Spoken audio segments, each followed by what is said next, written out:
Matter and mind. But what is mind and what is matter? Is the mind material, as some unimaginative people suppose? Or is the body merely an idea, as some imaginative people suppose? Well, is the mental process the cause or is the effect of the cerebral process? Or are they, as Malebranche taught, unrelated and independent and only providentially parallel? Neither is mind material, Spinoza thinks, nor is matter mental. But neither is the brain process the cause, nor is it the effect of thought, nor are the two processes independent and parallel. Perhaps this was Spinoza's fallacy, that he did not seek a materialist, physicalist point of view, and indicating that mind is indeed part of matter. For there are not two processes in Spinoza's idea, and there are not two entities. There is but one process, seen now inwardly as thought, and now outwardly as motion. There is but one entity, seen now inwardly as mind, now outwardly as matter. But in reality, an inextricable mixture and unity of both.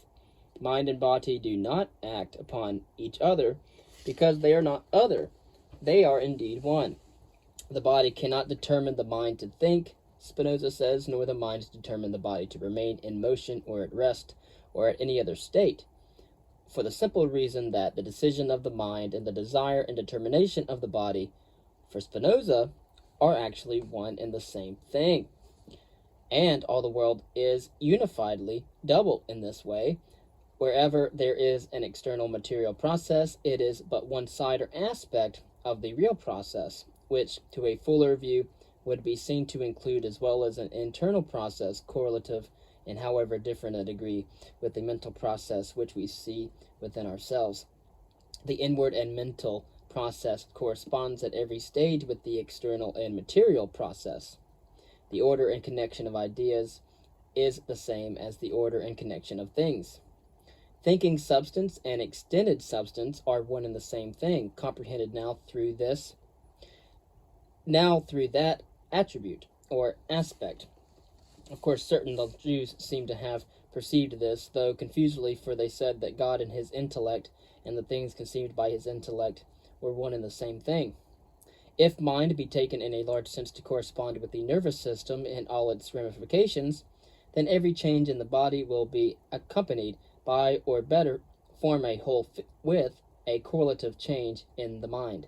Just as thoughts and mental processes are connected and arranged in the mind, so in the body its modifications and the modifications of things, affecting the body through sensations, are arranged according to their order, and nothing can happen to the body which is not perceived by the mind, and consciously or unconsciously felt, just as the emotion as felt is part of a whole, of which changes in the circulatory and respiratory and digestive systems are the basis.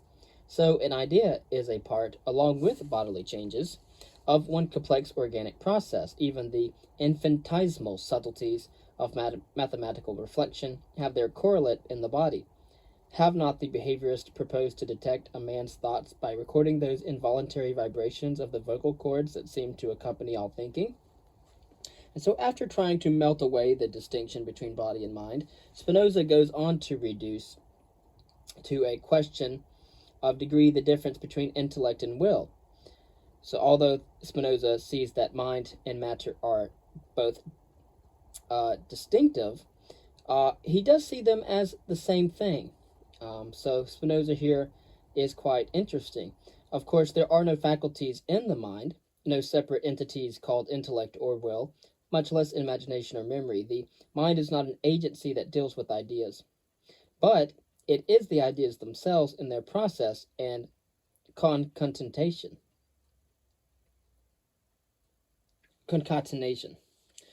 Intellect is merely an abstract and shorthand for a series of ideas, and will an abstract term for a series of actions or volitions.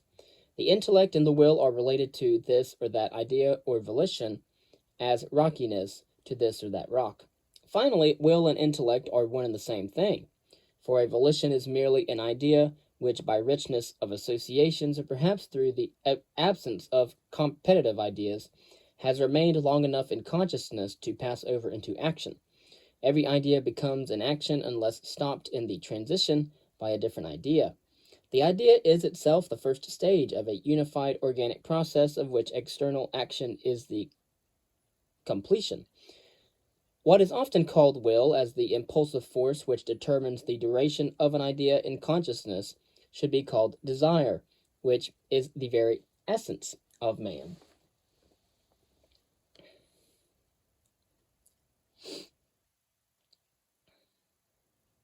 Desire is an appetite or instinct of which we are conscious, but instincts need not always operate through conscious desire. Behind the instincts is the vague and varied effort for self-preservation. Cognitus sese preservandi. Spinoza sees this in all human and even infra-human activity, just as Schopenhauer, later on, and Nietzsche were to see the will to live or the will to power everywhere. Of course, philosophers seldom disagree. Everything, insofar as it is in itself, endeavors to persist in its own being, and the endeavor wherewith a thing seeks to persist in its own being is nothing else than the actual essence of that thing. The power whereby a thing persists is the core and essence of its being. Every instinct is a device developed by nature to preserve the individual, or, as our solitary bachelor fails to add, the species or the group. Pleasure and pain are the satisfaction or the hindrance of an instinct. They are not the causes of our desires, but their actual results. We do not desire things because they give us pleasure, but they give us pleasure because we desire them, and we desire them because we must. There is consequently no free will. The necessities of survival determine instinct, instinct determines desire, and desire determines thought and action. Of course, Spinoza was right in this regard. The decisions of the mind are nothing save desires which vary according to various dispositions. There is in the mind no absolute or free will, but the mind is determined in willing this or that by a cause which is determined in its turn by another cause, and this by another cause, and so on into infinity. Men think themselves free because they are conscious of their volitions and desires, but are ignorant of the causes by which they are led to wish and desire. Spinoza compares the feeling of free will to a stone's thinking, as it travels through space, that it determines its own trajectory and selects the place and time of its fall. Since human actions obey laws as fixed as those as geometry, psychology, and physics, should be studied in geometrical form and with mathematical objectivity. I will write about human beings as though I were concerned with lines and planes and solids. I have labored carefully not to mock, lament, or execrate, but to understand human actions, and to this end I have looked upon passions, not as vices of human nature, but as properties just as pertinent to it as are heat, cold, storm, thunder, and the like, to the nature of the atmosphere. It is this impartiality of approach that gives to Spinoza's study of human nature such superiority that is called the most complete by far which has ever been made by any moral philosopher. There is no better way of praising the analysis than to compare it with others, and coming to the subject of the instincts and emotions, and with regard to the relations of the passions to one another apart from their physiological conditions, it is impossible to give any better account than that which Spinoza has actually laid down with unsurpassed mastery. And the famous physiologist, with the modesty which usually accompanies real greatness, went on to quote in extenso the third book of the Ethics. It is through that analysis of human conduct that Spinoza approaches at last the problems which give the title to his actual masterpiece. Concerning intelligence and morals, ultimately there are but three systems of ethics, three conceptions of the ideal character and the moral life. One is that of Buddha and Jesus, which stresses the feminine virtues, considers all men to be equally precious, resists evil only by returning good, identifies virtue with love, and inclines in politics to unlimited democracy. Another is the ethic of Machiavelli and Nietzsche, which stresses the masculine virtues, accepts the inequality of men, relishes the risks of combat and conquest and rule, identifies virtue with power, and exalts a hereditary or aristocracy. A third could be the ethic of Socrates, Plato, and Aristotle, which denies the universal applicability of either the feminine or the masculine virtues, considers that only the informed and mature mind can judge according to diverse circumstance when love should rule and when power, identifies virtue, therefore, with intelligence, and advocates a varying mixture of aristocracy and democracy in its government. It is the distinction of Spinoza that his ethic unconsciously reconciles these apparently hostile philosophies, weaves them into a harmonious unity and balance, and gives us in consequence a system of morals which is the supreme achievement of modern thought. He begins by making happiness the goal of conduct, and then then defines happiness very simply as the presence of pleasure and the absence of pain. But pleasure and pain are relative, not absolute, and they are not states, but transitions. Pleasure, Spinoza says, is man's transition from a lesser state of perfection, i.e., completeness or fulfillment, satisfaction, to a greater. Joy consists in this, that one's power is increased. Pain is man's transition from a greater state of perfection to a lesser state. I say transition, for pleasure is not perfection itself. If a man were born with the perfection to which he passes, he would be without the emotion of pleasure. And the contrary of this makes it more still apparent. All passions are passages, all emotions are motions. All emotions are motions towards or from completeness and power. By emotion or affectus, I understand the modifications of the body by which the power of action in the body is increased or diminished, aided or restrained, and that at the same time the ideas of these modifications. His theory of emotion is usually credited to James, but it is here formulated more precisely than by either of these psychologists, and accords remarkably before them with the findings of others. A passion for an emotion is bad or good, not in itself, but only as it decreases or enhances our power. By virtue and power, I mean the same thing. A virtue is a power of acting, a form of ability. The more a man can preserve his being and seek what is useful to him, the greater is his virtue. Spinoza does not ask a man to sacrifice himself to another's good. He is more lenient than nature. He thinks that egoism is a necessary corollary of the supreme instinct of self-preservation. No one ever neglects anything which he judges to be good, except with the hope of gaining a greater good.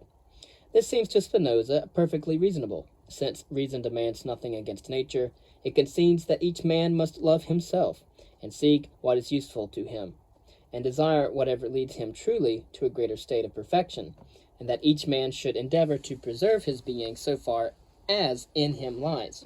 So, he builds his ethic not on altruism and the natural goodness of man, like utopian reformers, nor on selfishness and the natural wickedness of man, like cynical conservatives, but on what he considers to be an inevitable and justifiable egoism. A system of morals that teaches a man to be weak is worthless. The foundation of virtue is no other than the effort to maintain one's being, and man's happiness consists in the power of so doing. Like Nietzsche, later on, Spinoza has not much use for humility. It is either the hypocrisy of a schemer or the timidity of a slave. It implies the absence of power, whereas to Spinoza all virtues are forms of ability and power. So is remorse a defect rather than a virtue. He who repents is twice unhappy and doubly weak. But he does not spend so much time as Nietzsche in inveighing against humility, for humility is very rare, and as Cicero said, even the philosophers who write books in its praise take care to put their names on the title page. One who despises himself is the nearest to a proud man, says Spinoza, putting in a sentence a pet theory of the psychoanalysts later on, that every conscious virtue is an effort to conceal or correct a secret vice. And, of course, whereas Spinoza dislikes humility, he admires modesty, and objects to a pride that is not tenoned and amortised in deeds. Conceit makes men a nuisance to one another. The conceited man relates only his own great deeds and only the evil ones of others. He delights in the presence of his inferiors, who will gape at his perfections and exploits, and becomes at last the victim of those who praise him most. For none are more taken in by flattery than the proud. So far our gentle philosopher offers us a rather Spartan ethic, but he strikes in other passages a softer tone. He marvels at the amount of envy, recrimination, mutual belittlement, and even hatred, which agitates and separates men, and sees no remedy for our social ills except in the elimination of these and similar emotions. He believes it is a simple matter to show that hatred, perhaps because it trembles on the verge of love, can be more easily overcome by love than by reciprocated hate. For hatred is fed on the feeling that it is returned, whereas he who believes himself to be loved by one whom he hates is a prey to the conflicting emotions of hatred and love, since, as Spinoza perhaps too optimistically believes, love tends to beget love, so that his hatred disintegrates and loses force. To hate is to acknowledge our inferiority and our fear. We do not hate a foe whom we are confident we can overcome. He who wishes to revenge injuries by reciprocal hatred will live in misery, but he who endeavors to drive away hatred by means of love fights with pleasure and confidence. He resists equally one or many men, and scarcely needs at all the help of fortune. Those whom he conquers yield joyfully. Minds are conquered not by arms, but by greatness of soul. In such passages, Spinoza sees something of the light which shone on the hills of Galilee. But the essence of his ethic is rather Greek than Christian. The endeavor to understand is the first and only basis of virtue. Nothing could be more simply and thoroughly Socratic, for we are tossed about by external causes in many ways, and like waves driven by contrary winds, we waver and are unconscious of the issue and our fate. We think we are the most ourselves when we are most passionate, whereas it is when we are most passive, caught in some ancestral torrent of impulse or feeling, and swept on to a precipitate reaction which meets only part of the situation, because without thought only part of a situation can be perceived. A passion is an inadequate idea, according to Spinoza. Thought is response delayed until every vital angle of a problem has aroused a correlative reaction, inherited or acquired. Only so is the idea adequate, the response all that it can be. The instincts are magnificent as a driving force, but dangerous as guides, for by what we may call the individualism of the instincts, each of them seeks its own fulfillment, regardless of the good of the whole personality. What havoc has come to men, for example, from uncontrolled greed, pugnacity, or lust, till such men have become but the very appendages of the instinct that has mastered them. The emotions by which we are daily assailed have reference rather to some part of the body which is affected beyond the others, and so the emotions, as a rule, are in excess, and detain the mind in the contemplation of one object, so that it cannot think of others. But desire that arises from pleasure or pain, which has reference to one or certain parts of the body, has no advantage to man as a whole. To be ourselves, we must complete ourselves. All of this, of course, the old philosophic distinction between reason and passion. But Spinoza adds finally to Socrates and the Stoics. He knows that as passion without reason is blind, reason without passion is dead. And emotion can neither be hindered nor removed except by a contrary and stronger emotion. Instead of uselessly opposing reason to passion, a contest in which the more deeply rooted and ancestral element usually wins, he opposes reasonless passions to passions coordinated by reason, but into place by the total perspective of the situation. Thought should not lack the heat of desire, nor desire the light of thought. A passion ceases to be a passion as soon as we form a clear and distinct idea of it, and the mind is subject to passions in proportion to the number of adequate ideas which it has. All appetites are passions only so far as they arise from inadequate ideas. They are virtues, when generated by adequate ideas. All intelligent behavior, i.e., all reaction which meets the total situation, is virtuous action, and in the end there is no virtue but intelligence. Spinoza's ethics flows from his metaphysics. Just as reason there lay in the perception of law in the chaotic flux of things, so here it lies in the establishment of law in the chaotic flux of desires. There it lay in seeing, here it lies in acting, sub specie eternitatis, under the form of eternity, in making perception and action fit the eternal perspective of the whole. Thought helps us to this larger view because it is aided by imagination, which presents to consciousness those distant effects of present action which could have no play upon reaction if reaction were thoughtlessly immediate. The great obstacle to intelligent behavior is the supervividness of present sensations, as compared with those projected memories which we call imagination. Insofar as the mind conceives a thing according to the dictates of reason, it will be equally affected whether the idea be of anything present, past, or future. By imagination and reason, we turn experience into foresight. We become the creators of our own futures and cease to be the slaves of our past. So we achieve the only freedom possible to man. The passivity of passion is human bondage. The action of reason is human liberty. Freedom is not from casual law or process, but from partial passion or impulse, and freedom not from passion, but from uncoordinated and uncompleted passion. We are free only where we know. To be a Superman is to be free not from the restraints of social justice and amenity, but from the individualism of the instincts. And so, therefore, we find freedom with intellect. Freedom not from passion, but from uncoordinated and uncompleted passion. So, to be with this completeness and integrity comes the equanimity of the wise man. Not the aristocratic self-complacency of Aristotle's hero, much less the supercilious superiority of Nietzsche's ideal, but a more comradely poise and peace of mind. Men who are good by reason, i.e., men who, under the guidance of reason, seek what is useful to them, desire nothing for themselves which they do not also desire for the rest of mankind. To be great is not to be placed above humanity, ruling others, but to stand above the partialities and futilities of uninformed desire and to rule oneself.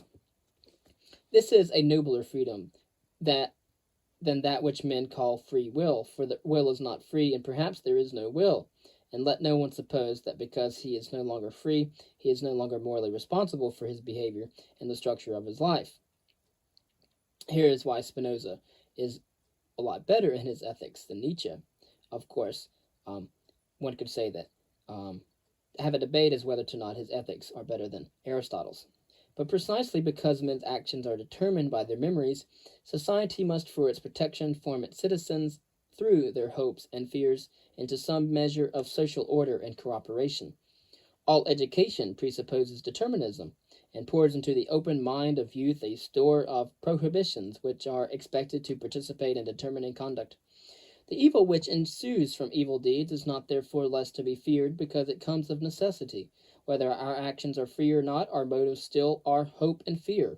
Therefore the assertion is false that I would leave no room for precepts and commands. On the contrary, determinism makes for a better moral life. It teaches us not to despise or ridicule anyone, or be angry with anyone. Men are not guilty, and though we punish miscreants, it will be without hate. We forgive them because they know not what they do.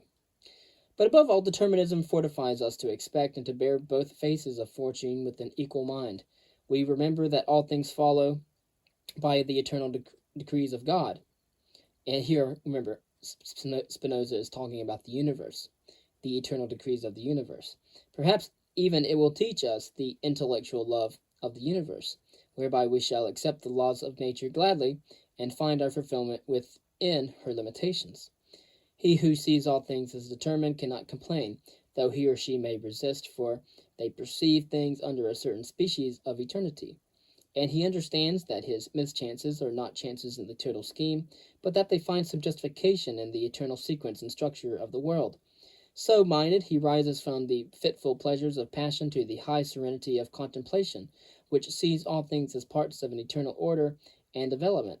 He learns to smile in the face of the inevitable, and whether he comes into his own now or in 1,000 years, he sits content.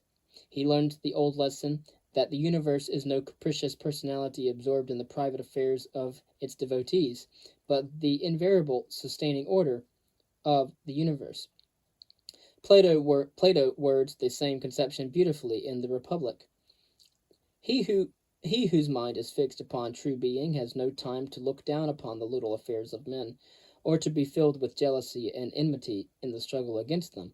His eye is ever directed towards fixed and immutable principles, which he sees neither injuring nor injured by one another, but all in order moving toward according to reason.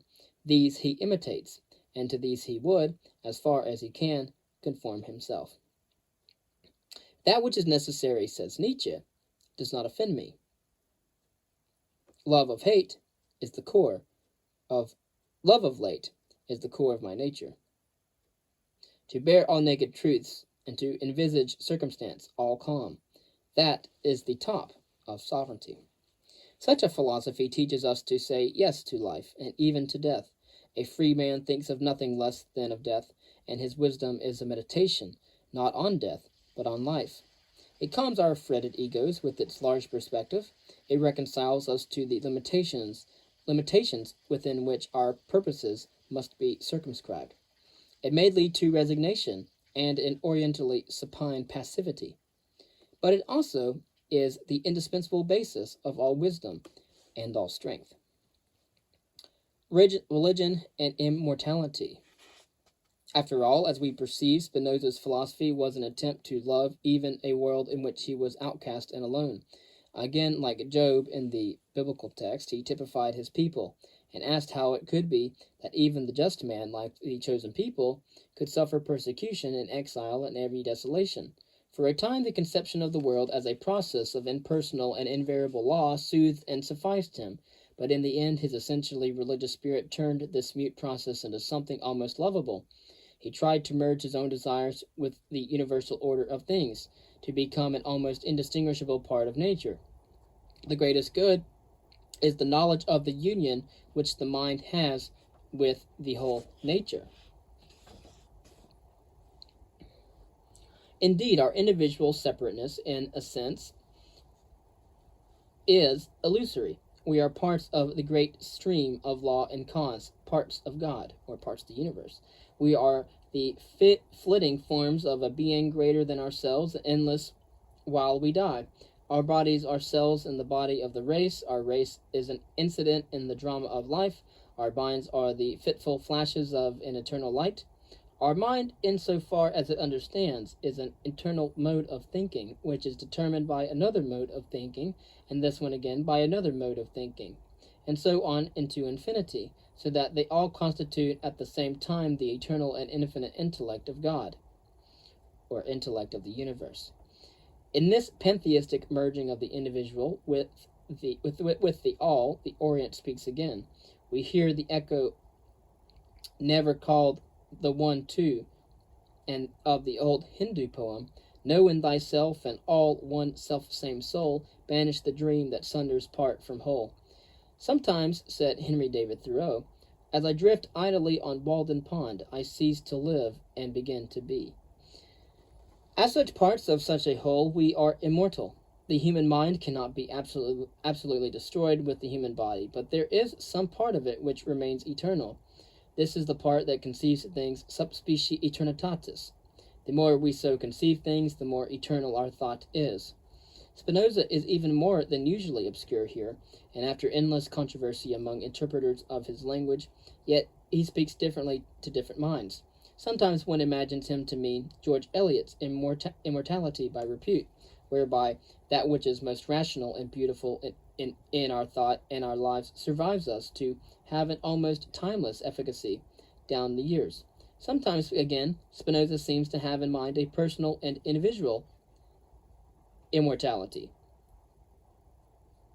And it may be that as death loomed up so prematurely in his path, he yearned to console himself with this hope that springs eternally in the human breast. Yet he insistently differentiates eternity from everlastingness. If we pay attention to the common opinion of men, we shall see that they are conscious of the eternity of their minds, but they confuse eternity with duration, and then attribute it to imagination or memory, which they believe will remain after death. All right, that was there's a lot that he said there. But in any case, like Aristotle, Spinoza, though talking of immortality, denies the survival of personal memory. The mind can neither imagine nor recollect anything save while in the body, nor does he believe in heavenly rewards. Those are far astray from a true estimate of virtue, who expect for their virtue, as if it were the greatest slavery, that the universe will adorn them with the greatest rewards, as if virtue and the serving of the universe were not happiness itself and the greatest liberty. Blessedness, reads the last proposition of Spinoza's book, is not the reward of virtue, but virtue itself. And perhaps In the like manner, immortality is not the reward of clear thinking, it is clear thought itself, as it carries up the past into the present and reaches out into the future, so overcoming the limits and narrowness of time and catching the perspective that remains eternally behind the kaleidoscope of change. Such thought is immortal because every truth is a permanent creation, part of the eternal acquisition of man, influencing him endlessly. With this solemn and hopeful note, the ethics ends. Seldom has one book enclosed so much thought, and fathered so much commentary, while yet remaining so bloodily a battleground for hostile interpretations.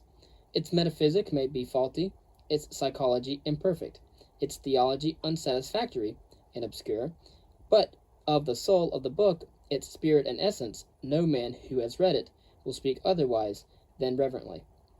In the concluding paragraph, that essential spirit of Spinoza shines forth in simple eloquence.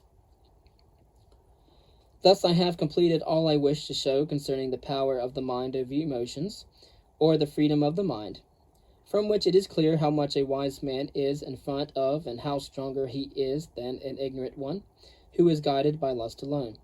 For an ignorant man, besides being agitated in many ways by external causes, never enjoys one true satisfaction of the mind. He lives, moreover, almost unconscious of himself, God, the universe, and things, and as soon as he ceases to be passive, ceases to be. On the contrary, the wise man, insofar as he is considered as such, is scarcely moved in spirit. He is conscious of himself, of God, which is, of course, the universe, and things by a certain eternal necessity. He never ceases to be, and always enjoys satisfaction of mind. If the road I have shown to lead to this is very difficult, it can yet be discovered, and clearly it must be very hard when it is so seldom found. For how could it be that it is neglected practically by all, if salvation were close at hand and could be found without difficulty? But all excellent things are as difficult as they are rare. There remains for our analysis that tragic trosso, the Tractatus Politicus, the work of Spinoza's maturest years, stopped suddenly short by his early death. It is a brief thing, and yet full of thought, so that one feels again how much was lost when this gentle life was closed at the very moment that it was ripening to its fullest powers. In the same generation which saw Hobbes exalting absolute monarchy and denouncing the uprising of the English people against their king almost as vigorously as Milton was defending it, Spinoza, friend of the Republic, formulated a political philosophy which expressed the liberal and democratic hopes of his day in Holland, and because one of the main sources of that stream of thought which culminated in Rousseau and the Revolution itself. All political philosophy, Spinoza thinks, must grow out of a distinction between the natural and the moral order, that is, between existence before and existence after the formulation of organized societies. Spinoza supposes that men once live in comparative isolation without law or social organization. There were then, he says, no conceptions of right and wrong, justice or injustice. Might and right were one. And so nothing can exist, Spinoza says, in a natural state which can be called good or bad by common assent, since every man who is in a natural state consults only his own advantage, and determines what is good or bad according to his own fancy, and insofar as he has regard for his own advantage alone, and holds himself responsible to no one save himself by any law, and therefore sin cannot be conceived in a natural state, but only in a civil state, where it is decreed by common consent what is good or bad, and each one holds himself responsible to the state. The law and ordinance of nature under which all men are born, and for the most part live, forbids nothing but what no one wishes or is able to do, and is not opposed to strife, hatred, anger, treachery, or, in general, anything that appetite suggests. So here we see that Spinoza is more like Hobbes in his view of human nature as opposed to Rousseau. But we get an inkling of this law of nature, or this lawlessness of nature, by observing the behavior of states. Spinoza says that there is no altruism among nations, for there can be law and morality only where there is an accepted organization, a common and recognized authority.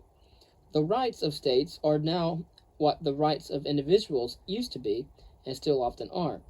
That is, they are mights, and the leading states, by some forgetful honesty of diplomats, are very properly called the great powers.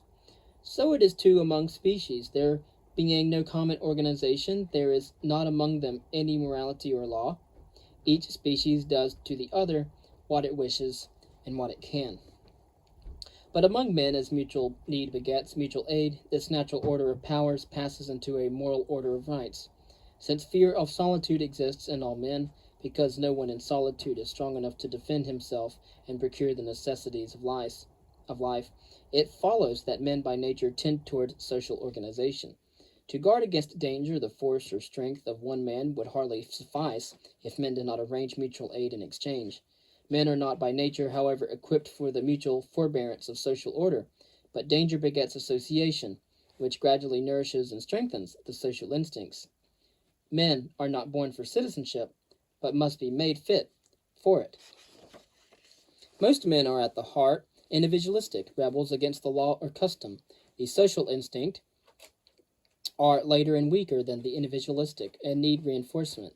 Man is not good by nature, as Rousseau has once so declined, and has so disastrously to suppose, but through association.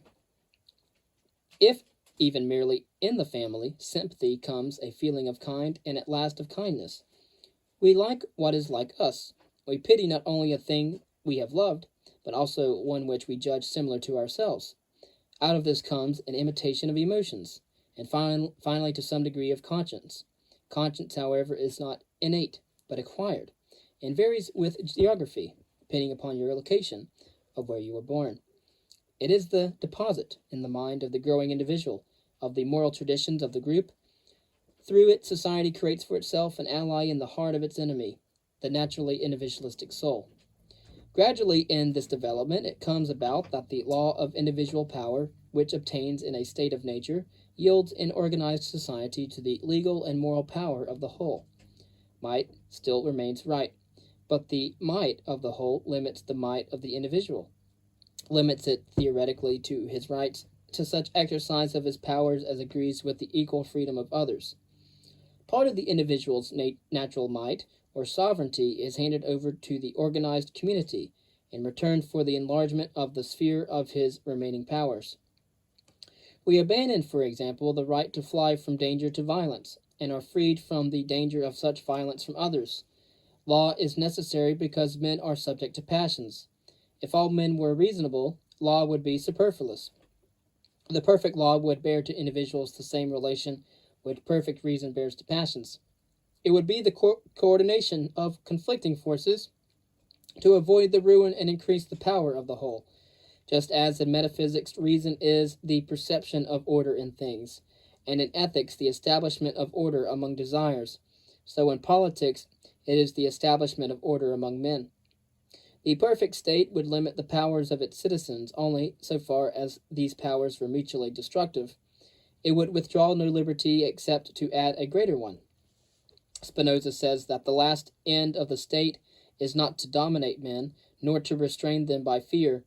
Rather, it is so to free each man from fear that he may live and act with full security and without injury to himself or his neighbor.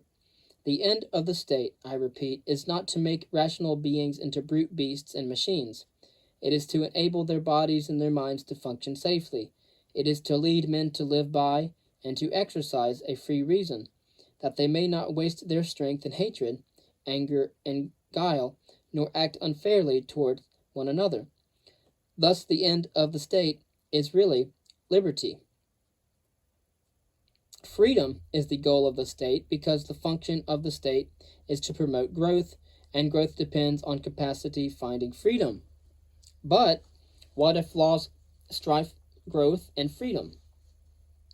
What shall man do if the state, seeking like every organism or organization to preserve its own existence, which ordinarily means that office holders seek to keep themselves in office, becomes a mechanism of domineering and exploitation? Obey even the unjust law, answers Spinoza, if reasonable protest and discussion are allowed, and speech is left free to secure a peaceful change. He says that I confess that from such freedom inconveniences may sometimes arrive. But what question was ever settled so wisely that no abuses could spring therefrom? Laws against the free speech are subversive of all law, for men will not long respect laws which they may not criticize. Quote, the more a government strives to curtail freedom of speech, the more obstinately it is resisted, not indeed by the avaricious, but by those whom good education, sound morality, and virtue have rendered more free. Men in general are so constituted that there is nothing they will endure with so little patience as that views which they believe to be true would be counted crimes against the laws. Under such circumstances, they do not think it disgraceful, but most honorable, to hold the laws in abhorrence, and to refrain from no action against the government. Laws, however, which can be broken without any wrong to one's neighbor, are counted but a laughing-stock, and so far from such laws restraining the appetites and lusts of mankind, they rather heighten them. Nitibur in vetitum semper copermusque negata. And Spinoza concludes, like a good American constitutionalist, quote, if actions could or only be made the ground of criminal prosecutions, and words were always allowed to pass free, sedition would be divested of every semblance of justification. End quote.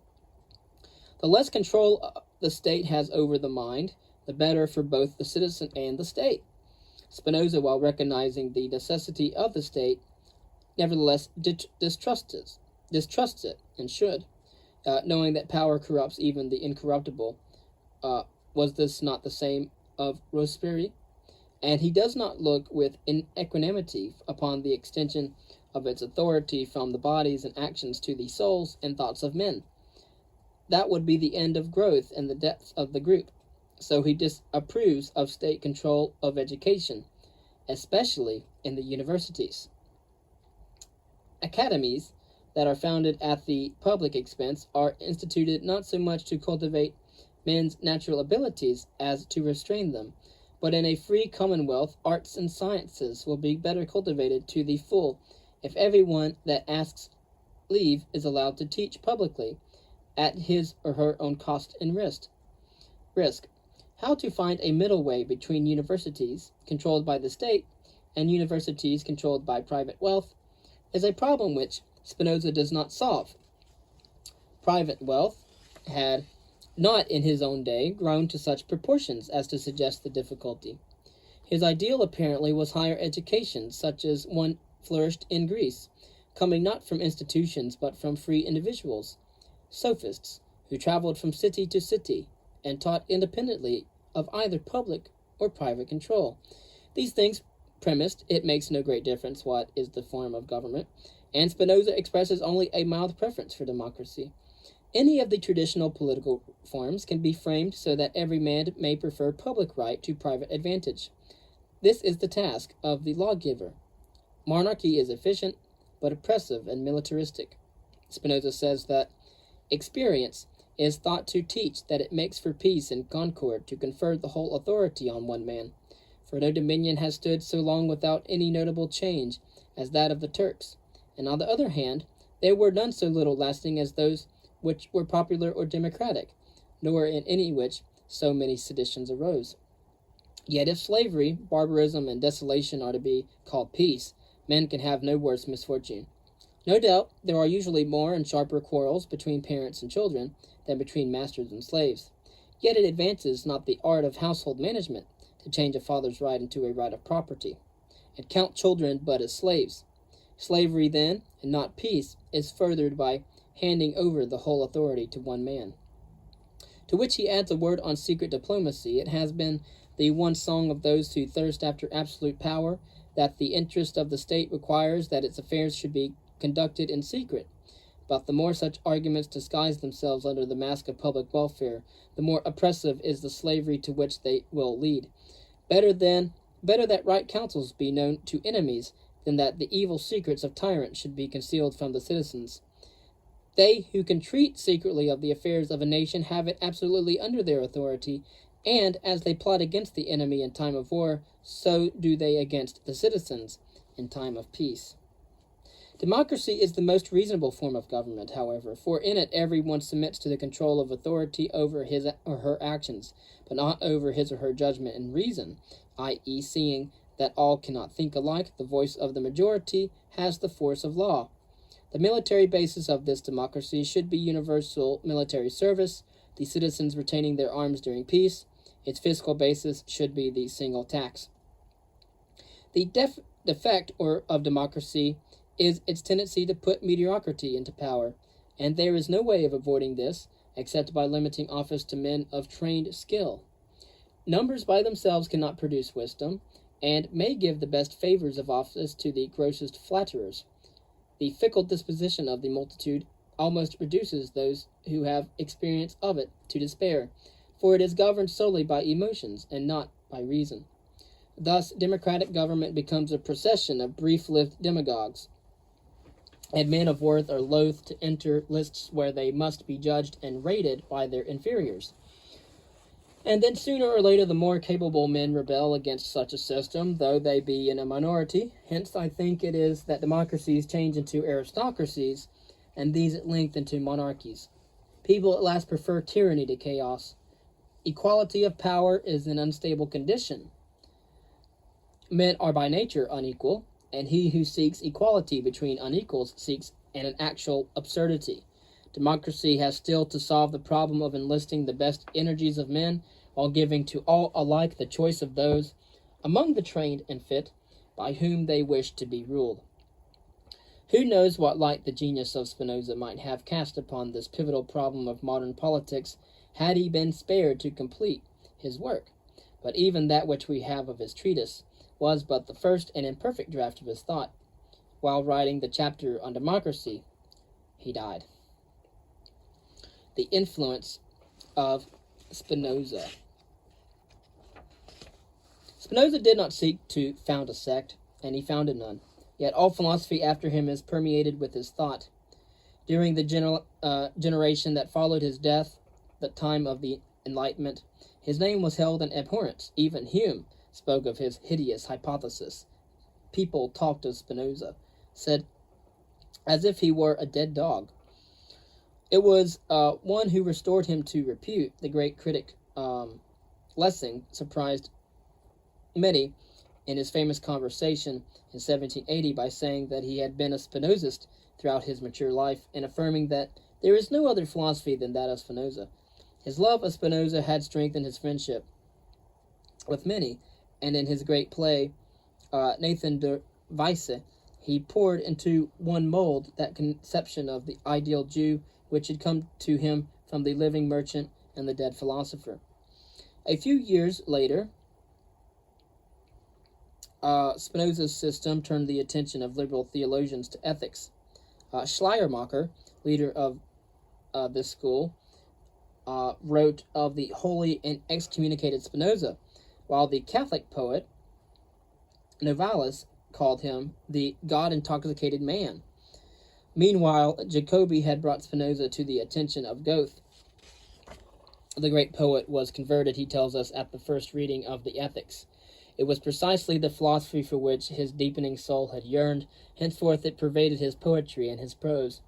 It was here that he found the lesson, dass wir entsagen sollen, that we must accept the limitations which nature puts upon us, and it was partly by breathing the calm air of Spinoza that he rose out of the wild romanticism to the classic poise of his later life.